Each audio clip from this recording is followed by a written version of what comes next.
Hello दोस्तों, कैसे हैं आप सब। आशा करता हूँ आप सब बहुत अच्छे होंगे।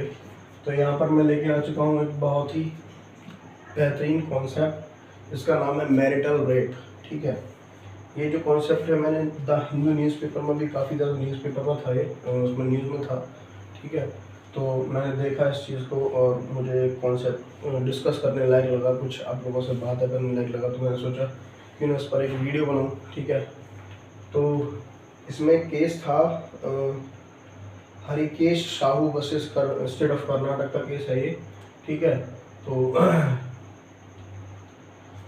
तो उसमें ये मैरिटल रेप के बारे में बात की गई है। ठीक है, तो क्या है ये मैरिटल रेप, मैं आपको इस मैरिटल रेप के बारे में, इसका कॉन्सेप्ट क्या है, क्या चीज़ है ये मैरिटल रेप, और ये न्यूज़ में क्यों है, इसके अंदर क्या बैकग्राउंड रह सकता है, क्या लीगल प्रोविजन है इसको लेकर के अपने इंडिया के अंदर।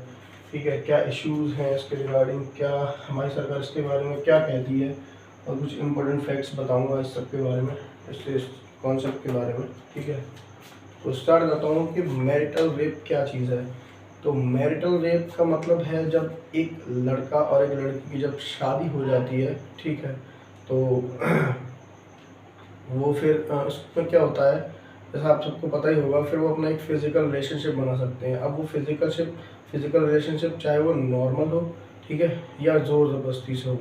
ठीक है, अब उनकी शादी हो चुकी है, ऐसा मानते हैं अपने इंडिया में, जब उनकी शादी हो चुकी है तो एक पर्सनल मैटर है ना। तो अब जो ज़ोर ज़बरदस्ती वाला मामला है, ठीक है, तो वो इसके अंदर आ जाता है।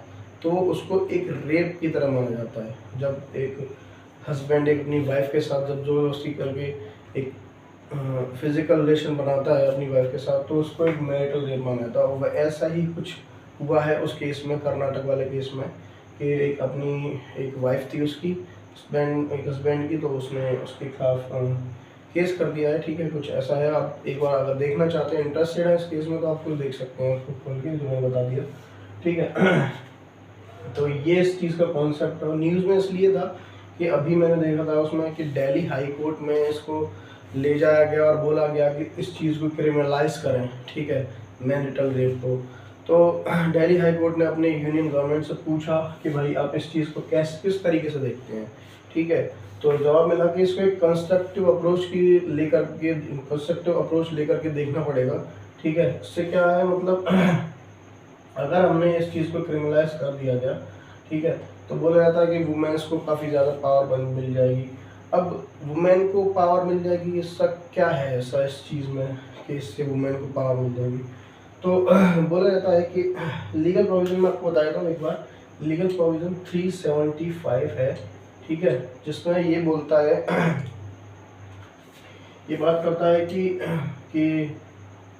अगर एक वाइफ की एज जो है 15 ईयर है, ठीक है ना, और 15 ईयर से ज़्यादा है, ठीक है, 15 ईयर से मोर देन, ठीक है, अगर ज़्यादा है और उसका हस्बैंड उसके साथ किसी भी तरीके से रिलेशनशिप बना रहा है, उसके साथ फिजिकल रिलेशन बना रहा है किसी भी तरीके से, ठीक है, चाहे वो जोर जबरदस्ती हो, ठीक है, या नॉर्मल हो।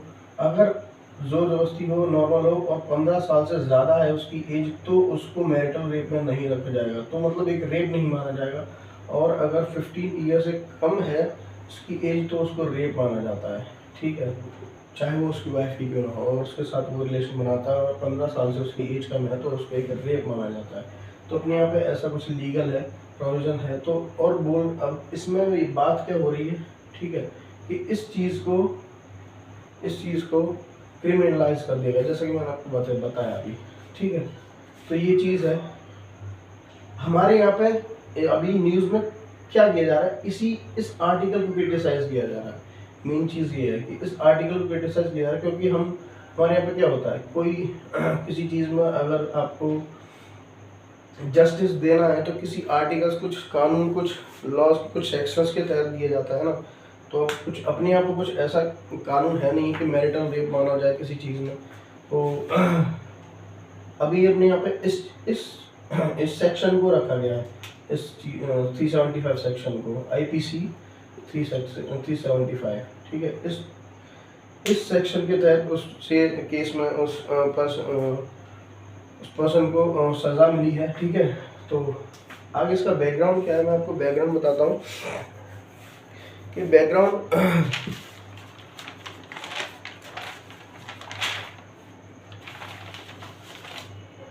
बैकग्राउंड ये है कि हमारी एक सोसाइटी जो है एक पैट्रियार्कल सोसाइटी है, ठीक है। हमारी कंट्री जो है पैट्रियार्कल सोसाइटी बिलोंग करती है, ठीक है, जिसमें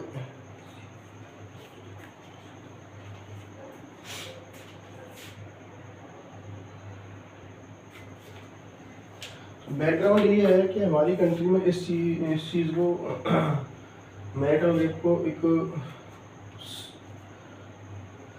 सही तरीके से नहीं देखा जाता है। कहने का मतलब ये है कि हमारी कंट्री एक पैट्रियार्कल सोसाइटी है, ठीक है, पैट्रियार्कल कंट्री है, ठीक है, पैट्रियार्कल सोसाइटी बिलोंग करती है।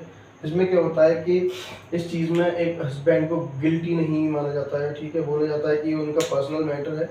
अगर उनकी शादी हो चुकी है, अगर हम इसको क्रिमिनलाइज करते हैं तो इसमें उनकी मैरिज इंस्टीट्यूशंस पर काफ़ी गलत इम्पैक्ट पड़ेगा, ठीक है। तो हमारी कंट्री में इस चीज़ को सही तरीके से नहीं देखा जाता है। लेकिन इस चीज़ को मैरिटल रेप को रेप घोषित करने वाली सबसे पहले एक कंट्री बनी ऑस्ट्रेलिया, जिसने अपने एक रिफॉर्म ला करके 1976 में एक कॉमन लॉ से पास कराया, रिफॉर्म लाया 1976 में। उसमें इस चीज़ को एक रेप करार कर दिया गया, ठीक है, रेप बताया गया है, ठीक है ना। तो ये था इसका कॉमन बैकग्राउंड। और लीगल प्रोविज़न तो बस ये अपने यहाँ पर 375 जिसको हमारे यहाँ पे क्रिटिसाइज करा जा रहा है और बोला जा रहा है कि भाई ये गलत है, ठीक है। इश्यूज़ क्या देखने को मिलते हैं अब भाई? इश्यूज़ ये हैं कि एक वुमेन की खुद की पर्सनल बॉडी है, उसकी खुद की बॉडी है, उसके साथ ज़बरदस्ती किस तरीके से कर सकते हो आप। तो इश्यूज़ ये देखने को मिलते हैं कि वुमेन को फ्रीडम ऑफ स्पीच होना चाहिए, अपने बारे में कुछ बताने का, ठीक है, फ्रीडम ऑफ स्पीच होना चाहिए। और देखने को मिलता है हमारा जो आर्टिकल अपने कॉन्स्टिट्यूशन में जो आर्टिकल 21 है फंडामेंटल राइट्स में, एक मिनट में यहाँ पे right to life with dignity,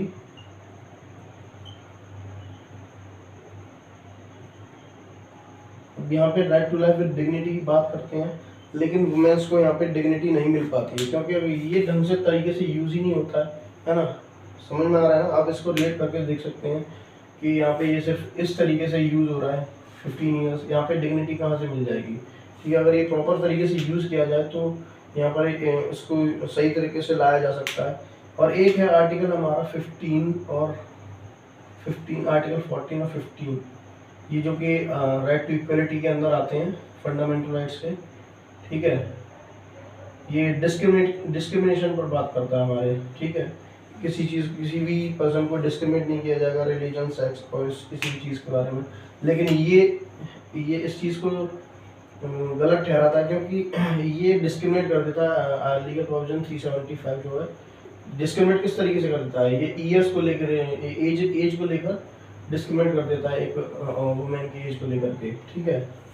इसलिए ये कुछ इश्यूज देखने को मिलते हैं हम लोगों को, ठीक है। इस पे हमारी गवर्नमेंट क्या कहती है? गवर्नमेंट ये कहती है कि अगर हमने इस चीज़ को, वही बात कहती है कि अगर हमने इस चीज़ को क्रिमिनलाइज कर दिया और क्रिमिनलाइज कर दिया तो काफ़ी ज़्यादा वुमेन को वही पावर देखने को मिलेगी ज़्यादा, है ना। तो ये चीज़ मेरे को सही नहीं लगता कहीं तरीके से, और इस तरीके से काफ़ी सारे इश्यूज निकल कर आ सकते हैं, ठीक है। क्योंकि कल को देखा जा सकता है कि एक बेडरूम के अंदर के काफ़ी सारे किस तरीके से निकल के आ सकते हैं। एक बेडरूम के अंदर एक वाइफ और एक हस्बैंड है, ठीक है। अब वो किस तरीके के रिलेशनशिप बना रहे हैं अपने, और उनके बीच में क्या हो रहा है ये हम लोगों को कैसे पता चल सकता है ना। तो इस तरीके से एक हस्बैंड को हैरास भी करा जा सकता है, ठीक है। एक हस्बैंड को हैरास भी किया जा सकता है इस तरीके से कि, ठीक है, हैरास भी किया जा सकता है। कैसे? वुमेन्स अपने लीगल प्रोविजंस का गलत फ़ायदा उठा सकती है। जैसे 498A है 8 सेक्शन, ठीक है। ये किस चीज़ के बारे में बात करता है? हरासमेंट के बारे में, किस चीज़ कैसी हरासमेंट के बारे में बात करता है कि एक वुमेन जो है सॉरी हरासमेंट के बारे में किस तरीके की हरासमेंट हो सकती है कि जैसे एक मैन जो है अपनी वाइफ के ऊपर ज़बरदस्ती कोई जोर ज़बरदस्ती से काम करा रहा है ना, कुछ भी गलत काम करने को फोर्स कर रहा है, कहने का मतलब ये मेरा ये है, ठीक है। और एक वुमेन के लिए एक और है protection of women from domestic violence act 2005, ठीक है। Protection of women against domestic violence act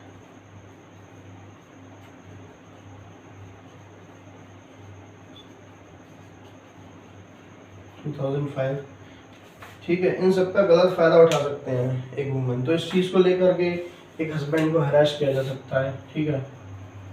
तो ये हमारी गवर्नमेंट कहती है इस चीज़ पर, ठीक है। तो इसमें इम्पोर्टेंट फैक्ट्स क्या हो सकते हैं हमारे? इम्पोर्टेंट फैक्ट इसको लेकर के ये हैं कि जो यूएन का प्रोविडेंट फंड है, मैं ज़रा इससे इसको रफ कर दूँ तो प्रॉब्लम तो नहीं है ना, ठीक है।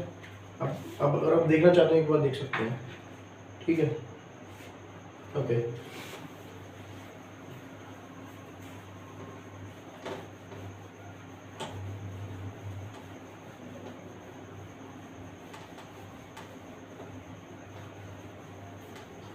तो इम्पोर्टेंट फैक्ट बस इतना है इस चीज़ में कि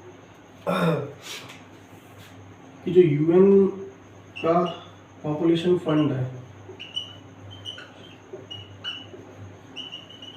बोलता है कि 15 से 49 की जो एज में वुमेन्स बिलोंग करती हैं, ठीक है, उसमें 2/3 वुमेन को काफ़ी ज़्यादा प्रॉब्लम फेस करनी पड़ती है, ठीक है। जैसे कि उन्हें ज़बरदस्ती किया जाता है एक रिलेशन बनाने के लिए और सेक्स करने के लिए, ऐसा कुछ है, ठीक है, ओके। और एक international man gender equality, international man gender equality survey 2011 ये बात करती है कि हर एक 5 मैन में से एक मैन अपनी वाइफ को फोर्स करता है उससे गलत काम करने के लिए, ज़बरदस्ती सेक्स करने के लिए या ज़बरदस्ती कोई फिजिकल रिलेशनशिप बनाने के लिए फोर्स करता है, ठीक है। अपने वर्ल्ड में 104 कंट्रीज़ ऐसी हैं, 104 कंट्रीज़ ऐसी हैं इंक्लूडिंग यूरोपियन कंट्रीज़, जिसमें यूरोपियन कंट्रीज़ भी आ जाती हैं, कुछ जैसे स्कैवेंडियन कंट्रीज़ बोलते हैं, ऐसा कुछ बोलते हैं उनको, सॉरी प्रोनाउंसिएट मैं ढंग से नहीं कर पा रहा हूँ, तो ठीक है। तो जो है 104 हाँ 104 कंट्रीज आती हैं, 104 कंट्रीज ऐसी हैं जिसमें इस चीज़ को रेप करार कर दिया गया है, इसको रेप बताया गया है, लेकिन सिर्फ 4 कंट्रीज ऐसी हैं जिसमें ये अभी क्रिमिनलाइज नहीं किया गया है। वो है Saudi Arabia, India, China and Pakistan, ठीक है। अभी इन कंट्रीज़ में अभी तक ऐसा नहीं किया गया है, सिर्फ ये 4 कंट्रीज़ है इसमें जिसको क्रिमिनलाइज नहीं किया गया, ठीक है। तो ये था मेरा एक पूरा इस चीज़ के ऊपर पूरा लेक्चर, और आप लोगों को कैसा लगा तो प्लीज़ बताना, है ना। तो देखिए हर सिक्के के 2 पहलू होते हैं, ठीक है। कोई भी जब ताली ना एक हाथ से नहीं बजती है। मैं इस पर सिर्फ डिस्कशन करना चाहूँगा, इस पर ज़्यादा कोई मतलब अपना कमेंट नहीं देना चाहूँगा अपनी तरफ से, मेरा बस यही था। और आप समझदार हैं इस चीज़ को लेकर के, ठीक है, कि क्या होना चाहिए। मेरे ख्याल मेरा तो बस यही कहता है कि बस हाँ इस चीज़ को लागू कर देना चाहिए, लेकिन बस ये है कि अगर इस चीज़ का गलत फ़ायदा ना उठाया जाए तो, ठीक है। तो अब ये आप लोगों को देखना है, ठीक है, कि किस तरीके, वैसे बताइए आप लोगों को कैसा टॉपिक लगा, और मैं ज़्यादा इसके ऊपर कमेंटबाजी नहीं करूँगा, ठीक है। सिर्फ मेरा काम था डिस्कस करने का कि इसको मैं डिस्कस करूँ पूरे कॉन्सेप्ट को, ओके। तो मैंने आपके साथ इसका पूरा कॉन्सेप्ट डिस्कस किया, और आपको कैसी लगी ये वीडियो, तो अच्छी लगी हो तो प्लीज़ सब्सक्राइब करना, अगर मुझसे कोई गलती हुई हो तो प्लीज़ मुझे माफ़ करना, मेरे मुँह से कोई गलत वर्ड निकल गया उसको डिस्कस करते समय, है ना। और वीडियो अगर अच्छी लगी हो तो प्लीज़ लाइक करो, शेयर करो, सब्सक्राइब करो चैनल को, और ज़्यादा से ज़्यादा शेयर करो प्लीज़, है ना। और मैं आपके लिए कुछ ना कुछ ऐसे धीरे धीरे करके कुछ ना कुछ नए नए कॉन्सेप्ट्स लाता रहूँगा। अभी क्या है, स्टार्टिंग है मेरी न्यू वीडियोज़ की, तो थोड़ा टाइम लग रहा है मेरे को। और कुछ अगर मेरे वीडियोज़ में कुछ गलत है तो प्लीज़ मेरे को किसी भी तरीके से बताइए, मैं अपना नंबर डाल दूँगा अगर ज़्यादा होगा। और अगर ठीक है कुछ गलत हो तो प्लीज़ मेरे को कॉल करके बता सकते हैं इस चीज़ को लेकर के। Okay, thank you.